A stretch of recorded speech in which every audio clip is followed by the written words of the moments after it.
doka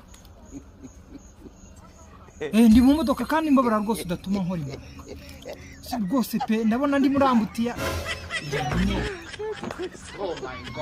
nyine navugaga nyine shoferi nyine niwe nyine urabona nyine nicaye muri kabine imbere sibyo nicaye muri kabine ku buryo nyine shoferi nyine yabona nk'urusaku nyine nta bintu nyine byose shoferi abashaka nyine ubwo nicyo nari nshatse kuvuga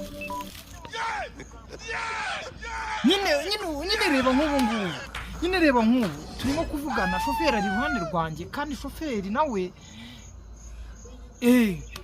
nyine nawe nyine ubusore ngo badakeneye nyine ku mutuzo nyine shoferi se muri kabine ntuzi hahandi imbere gutya kuri ka kantu uzatumira ka